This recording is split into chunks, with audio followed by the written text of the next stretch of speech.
Hello everyone and welcome to this Blu-ray update for November 4th, 2017 in honor of a new superhero movie coming out, Thor Ragnarok, which I have not seen yet. I will be seeing it next week with some friends and hopefully we'll have a review for you for that. But in the meantime, let's talk about Blu-rays that I've picked up in the last couple years that are superhero movies or comic book movies or graphic novel movies. I don't think I have any here that deal with anything that could happen in reality. But that's okay, that's what you want with a comic book movie, but I do enjoy a good graphic novel or comic book movie that deals with reality, like Ghost World and American Splendor, though I don't have those on Blu-ray yet. I can find those. I do have them on DVD, but not in Blu-ray. Anyways, so here are some Blu-rays that I've picked up that involve stunts and action and fun and thrills. There are movies that I kind of enjoy, you know, guilty pleasure. There are movies that I like and then love and then think were some of the best films I've ever seen in my freaking life. Alright, so here we go. First one, got a couple steelbooks that I've acquired. The first one is one of my favorite movies of 2015, and that would be Kingsman: The Secret Service. Sadly, the sequel did not match or even get close to this brilliant, fun action movie from Matthew Vaughn. This is a great steelbook. Sadly, nothing much on the back, but on the front there's some cool design, and I think I got this at Best Buy for probably like 10 bucks a while back. Inside there is a cool looking Blu-ray and the packaging, and this of course tells you what on the disc and all the fun stuff.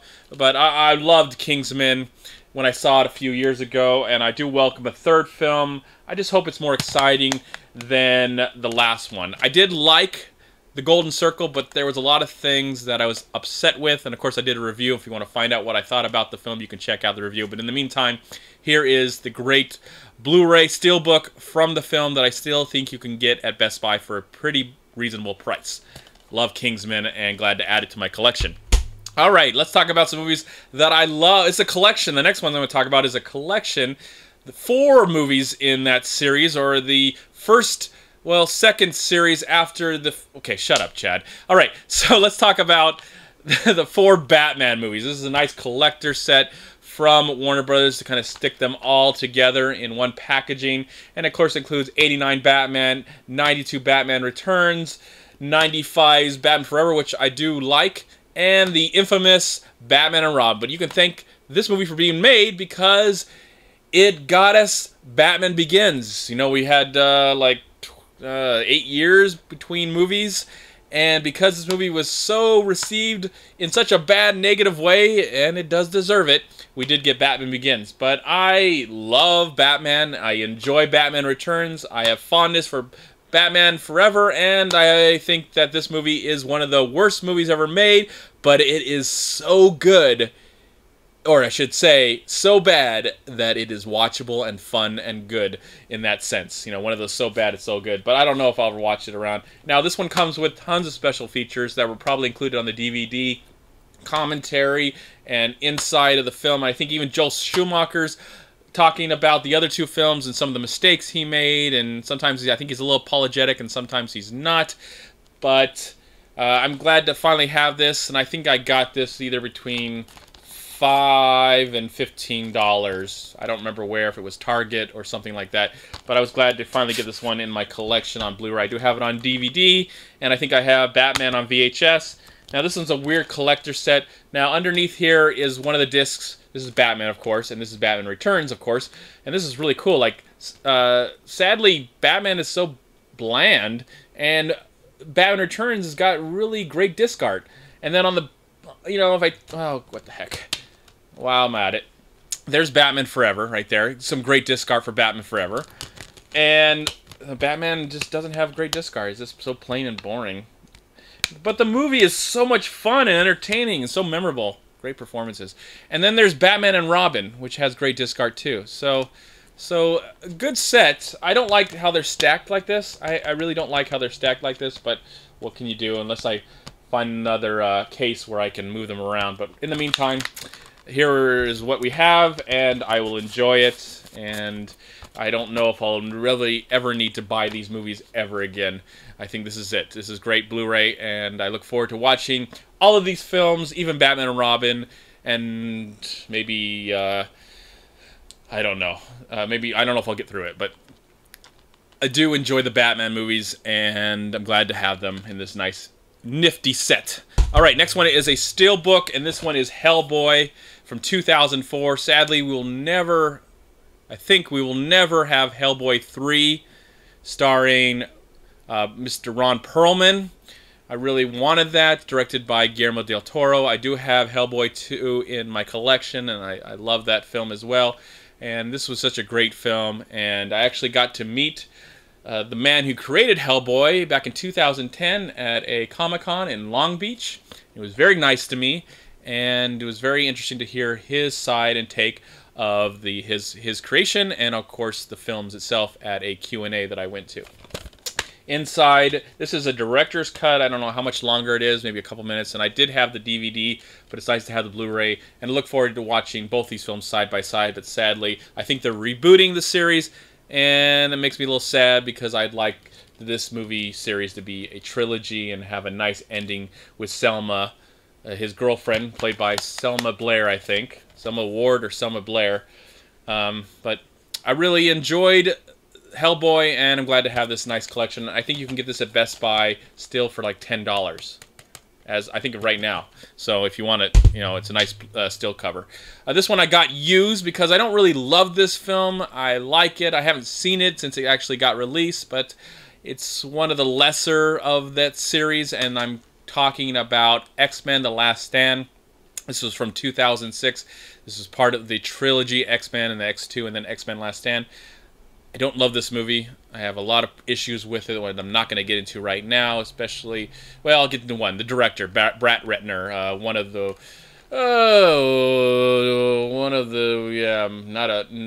not a good filmmaker, but I have liked some of his films.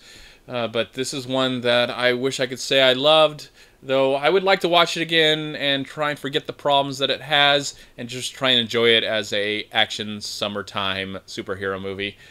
But I'm glad that we're getting to see some of these characters again in different forms.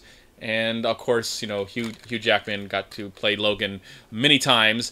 And there you go. I don't know what else to say. What else can you say about X-Men: The Last Stand? It's a extremely flawed film. I think I got this for like $5, so it's definitely worthy of the $5. And I don't know if there's anything special. Oh, it comes with the DVD and the Blu-ray, and so there is some nice discard of that. But other than that, the movie's not extremely special, and I wish it was directed by somebody else. All right, next one is the final steelbook in this collection, and that would be a film that I actually surprisingly really enjoyed, having hated the first film and thought it was a travesty, and actually really enjoyed the sequel. Sadly, the sequel didn't make a lot of money, and I don't know if we'll get another one. Some people are probably okay with that. I would actually like to see one, as long as it's as fun as Teenage Mutant Ninja Turtles Out of the Shadows. This is a nice steelbook that I got at Best Buy. I don't know what it's going for now, but I got it for $7.99 at Best Buy, and it comes with, you know, the discs, which are really bland from Paramount, but there's, like, if you want to, you can wear the masks of all 4 characters if you really want to. I really don't care. But I actually found this movie, I think it's cool that Bebop and Rocksteady on the back. I actually found this movie to be extremely fun and action-packed, and made me forget that the original back in 2014 was actually ever made. I think this one is from 2016.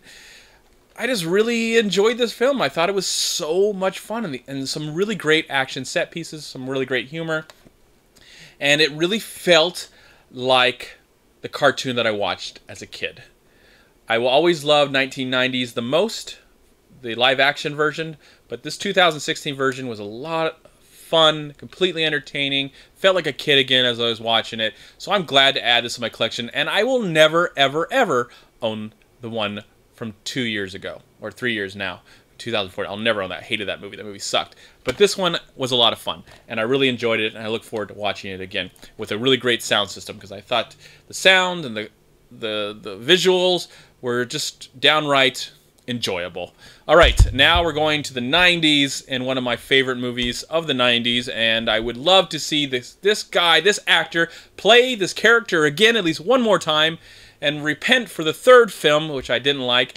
And I am talking about 1998's Blade. I have Blade 2 in my collection, and now I have Blade. I will never own Blade Trinity. It's a terrible, horrible, awful film. But I would like to see Wesley Snipes play the character. I think he could still get away with playing the character at least one more time if he does it within the next couple years.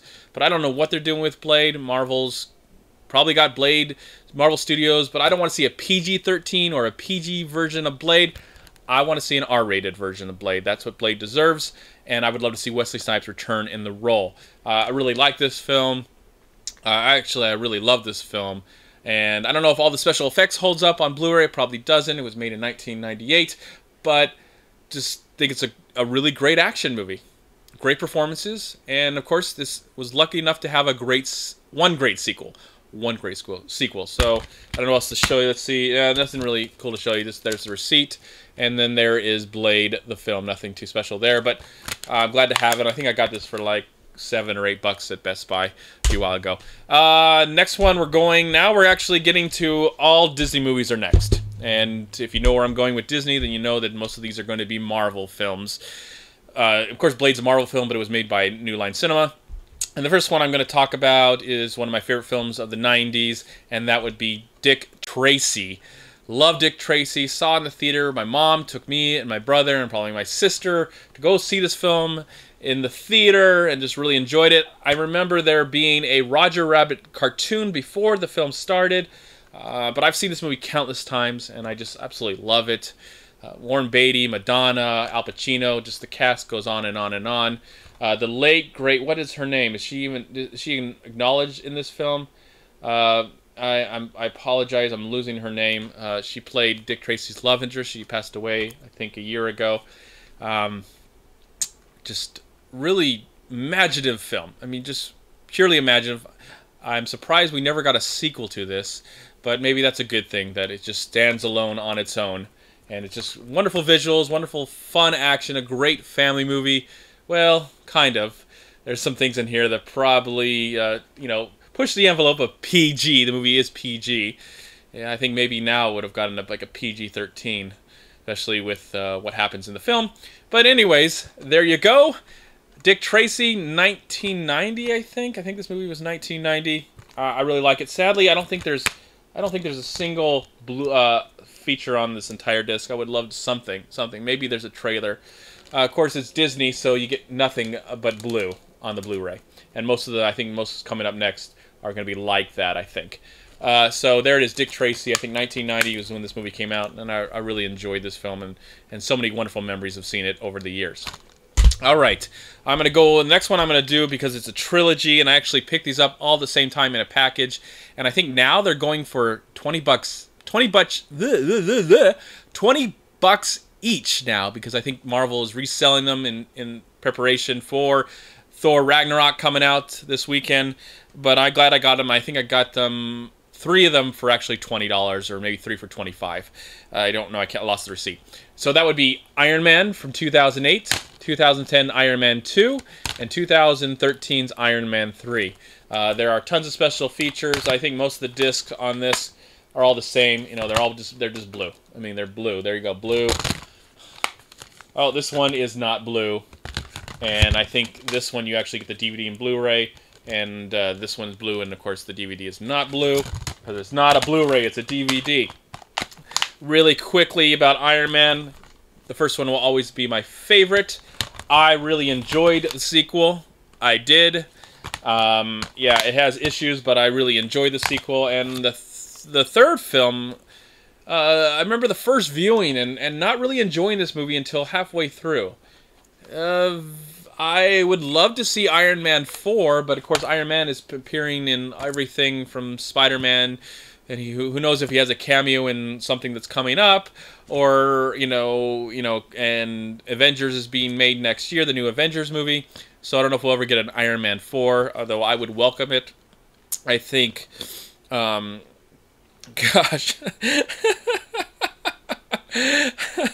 Brain fart. I actually forgot Robert Downey Jr.'s name. I did. I forgot it. I have to admit, I forgot it. Sorry.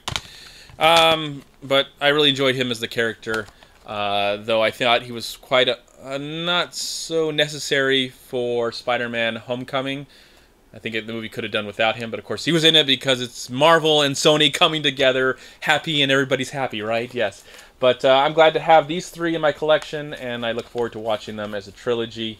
And I think there's some of the fun movies of the MCU. Continuing on with the MCU, let's talk about Thor himself. This is the original 2011 film. This is the first one in this new trilogy. I'm so looking forward to Thor Ragnarok. I'm hearing great things, and the trailer looks so great, and I love the director of the film. And as someone who's not really into comic books at all, I just really loved this Thor movie. I thought Dark World was good, but nothing spectacular. I'd pay $5 for Thor: The Dark World, but I think I got this for $15. It's going for $20 now at Best Buy. But I thought this was a funny action movie. I did like the relationship at the time between Thor and his love interest. Loki is fine in the movie. The rest of the cast is great. The great visuals and everything. I think Kenneth Branagh's directions is great, even though there's a lot of Dutch angles. But overall, I thought this movie was so entertaining, so cool. I just had a blast watching it, and I think Ragnarok. I have a lot of hope for Ragnarok, and it'll probably exceed this movie by a lot. But I thought Thor was a great introduction to a ridiculous, silly character that actually the movie did a great job to actually make the whole thing work, in my opinion. And the Blu-ray, sadly, is Disney, so you get nothing special there. It's actually when Paramount was distributing the films too. Thor is a fun movie, and I really, really love it. And let's talk about two more MCU movies now. I do have Avengers Age of Ultron. I bought it when it came out, but I never was a huge fan of the original film. Finally, I did go out and buy the Avengers. This was for 20 bucks, and this is the new covers that they're putting out. I don't know if the special features have changed at all, but you know, these new covers, you know, nothing's really changed about the movie. They haven't really changed the movie at all. They just put some new package on it and sold it for 20 bucks. And of course, this is the same. And it's all cool looking. It's really cool looking outside. You know, it's probably cheesily photoshopped. It's not really that original. Again, as I said before, the special features are probably not that different from the original release. And then you open it up and you get that. That's all you get. You get that. Again, I just don't get Disney. I wish they would put some more effort. You know, they're making so much money. They can put some more effort in the disc art and make these people who like to collect these things and you know, make them quite enjoyable to look at as well. So there is Avengers. I did a review. I did actually do 2 reviews about this film when it came out in 2012 because I tried to give it a second chance and watch it again. I think it is definitely one of the most overrated superhero movies ever made, but still a good one in its own right. That's all I really want to say about that, and I would watch it again. But finally, to conclude this Blu-ray update, let's talk about one of the best Marvel Cinematic Universe films, and I'm looking forward so much to the sequel that is coming out next year, I believe. And this is from 2015. It is Ant-Man, Paul Rudd. Awesome. Just what an awesome movie. What completely entertaining. I recently watched this a few months ago with my nephews and my niece, and we enjoyed it so much. And I just think it's just so imaginative, and the special effects are so amazing, and the great cast that's in this film. I'm just looking forward so much to Ant-Man and the Wasp next year. And Ant-Man, I think this is bottom of the barrel thinking when it comes to Marvel. Whenever they came up with this back in the days, and you would ever think that a movie Ant-Man would actually work, and they pulled it off. They pulled it off, and I love this film, and I've seen it a few times, and I probably will watch it again before the new one comes out next year. There are tons of special features, commentary, and deleted scenes, and all this stuff that hopefully maybe we'll one day get around to watch. And then you get the DVD. There it is. Ant-Man, the DVD. Again, nothing quite special there, as you expect from Disney and their extremely creative minds. Okay, that completes my collection right now, or this Blu-ray update. Thank you so much for checking out this video. I really do appreciate it. In the comment box below, let me know how much you're excited to see the new Thor Ragnarok. And what do you think of the movies that I showed for you today? Live film, everybody. Be good to one another. And I'll talk to you in the next video. Bye-bye! MovieManCHAD out!